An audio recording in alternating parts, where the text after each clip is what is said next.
मैं एक चीज कहना चाहूंगा महोदय, 30 सेकंड 45 सेकंड का समय चाहूंगा। आदरणीय परमेश्वर है, सीजीएल का मामला अभी भी गर्म है। यदि सरकार को लग रहा है वो सच्चे हैं तो सांच को आंच क्या करा लीजिए जांच, सांच को आंच क्या करा लीजिए जांच।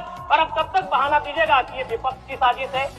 विपक्ष के सारे पे छात्र सड़कों पे नहीं है, सपने टूट रहे हैं, सपने नेशनल नाबूद हो रहे हैं, इसीलिए छात्र सड़कों पर है। और याद रखिएगा, उनके सपनों के बीच कोई आएगा, पहाड़ आए, दरिया आए या चट्टान आए, छात्र टकराएंगे महोदय।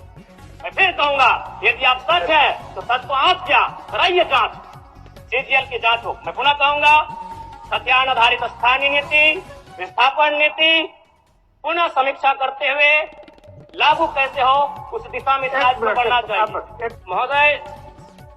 यदि वास्तव में मैया सम्मान की राशि 2500 रुपए सम्मान है तो मैं चाहूंगा हम लोग एक सार्थक दिशा में बढ़िया महोदय। आज जितने भी माननीय हैं उनको बस की सुविधा दी जाए, जितने भी माननीय हैं अपने घर से एक ट्रेन की सुविधा से सदन आए, जितने भी माननीय हैं वो अपना टीए भत्ता का त्याग करे, जितने भी माननीय हैं यह जांच हो कि उनके बच्चे सरकारी स्कूलों में पढ़ते हैं या गैर सरकारी स्कूलों में पढ़ते हैं, निजी स्कूलों में पढ़ते हैं, इस विषय का भी जांच हो।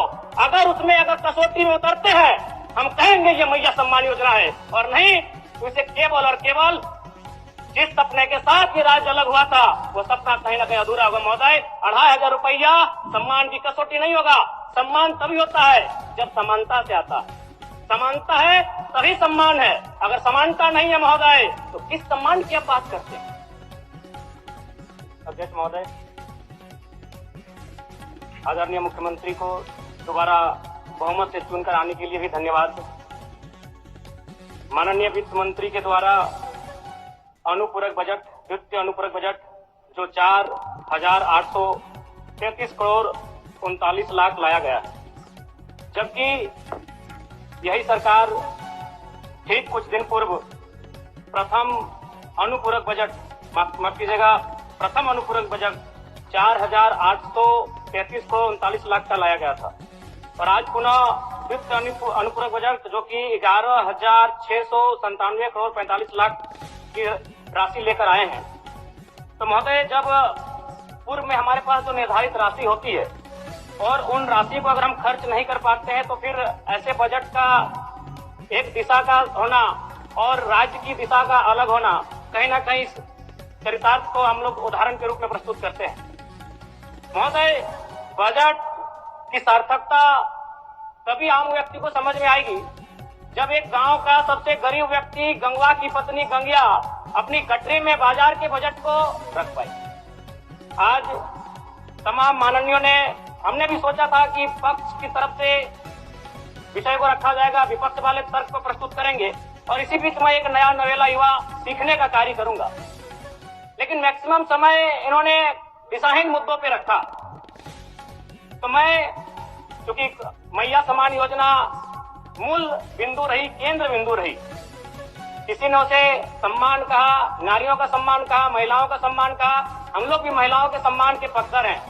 हमारे एक भाई कह रहे थे कि 2500 रुपए की राशि जब एक स्कूल कॉलेज में पढ़ने वाली बहन को दिया जाएगा तो उससे वो स्कूल कॉलेज कागज, कॉपी, कलम की सामग्री लेगी।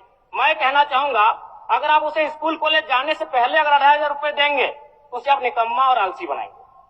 यदि आपको उस राशि को देना है तो उसके स्कूल कॉलेज जाने के बाद दीजिए, स्कॉलरशिप के रूप में दीजिए। मैं आज पुनः कहूंगा, क्योंकि आप सत्ता पक्ष में हैं, आप संभवतः अपने इस विषय को बचाएंगे, आप अपना पक्ष रखेंगे कि आपने मैया सम्मान योजना एक महान कार्य किया है। लेकिन मैं फिर कहूंगा, 18 साल, 25 साल, 30 साल की लड़कियों को जो आप फ्री में 2500 रुपए दे रहे हैं, आप उनकी प्रतिभा को हनन कर रहे हैं, आप उनकी प्रतिभा को नकारात्मक दिशा में ले जाने कार्य कर रहे हैं महोदय।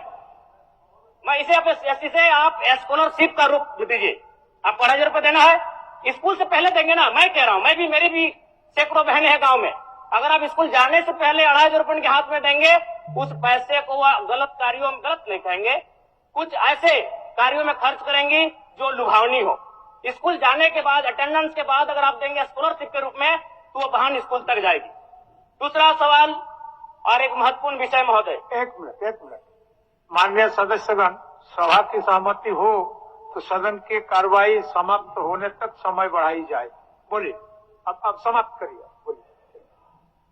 महोदय, यदि वास्तव में मैया सम्मान की राशि 2,500 रुपये सम्मान है, तो मैं चाहूंगा हम लोग एक सार्थक दिशा में बढ़े महोदय। आज जितने भी माननीय हैं उनको बस की सुविधा दी जाए, जितने भी माननीय हैं अपने घर से ट्रेन की सुविधा से सदन आए, जितने भी माननीय हैं वो अपना टीए भत्ता का त्याग करे, जितने भी माननीय हैं यह जांच हो कि उनके बच्चे सरकारी स्कूल में पढ़ते हैं या गैर सरकारी स्कूल में पढ़ते हैं, निजी स्कूल में पढ़ते हैं, इस विषय का भी जांच हो।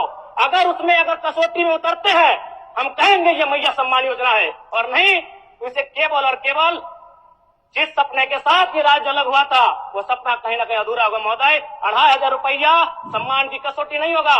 सम्मान तभी होता है जब समानता से आता है, समानता है तभी सम्मान है। अगर समानता नहीं है महोदय तो किस सम्मान की आप बात करते हैं महोदय? मैं पुनः इस चीज कहना चाहूंगा महोदय, 30 सेकंड 45 सेकंड का समय चाहूंगा। आदरणीय परम श्रद्धेय, सीजीएल का मामला अभी भी गर्म है। यदि सरकार को लग रहा है वो सच्चे हैं तो सांच को आंच क्या करा लीजिए जांच, सांच को आंच क्या करा लीजिए जांच। और अब तब तक बहाना दीजिएगा कि ये विपक्ष की साजिश है। विपक्ष के सारे पे छात्र सड़कों पे नहीं है, सपने टूट रहे हैं, सपने नेशनल नाबूद हो रहे हैं, इसीलिए छात्र सड़कों पर है। और याद रखिएगा उनके सपनों के बीच कोई आएगा, पहाड़ आए, दरिया आए या चट्टान आए, छात्र टकराएंगे महोदय। मैं फिर कहूंगा यदि आप सच है तो सच को आंच क्या कराइए जांच, सीजीएल की जांच हो। मैं पुनः कहूंगा खतियान आधारित स्थानीय नीति, विस्थापन नीति पुनः समीक्षा करते हुए लागू कैसे हो उस दिशा में राज्य में बढ़ना चाहिए। और महत्वपूर्ण विषय महोदय, मैं ये कहना चाहूंगा, हो गया माननीय जयराम कुमार जी, हो गया। धन्यवाद महोदय। सरकार के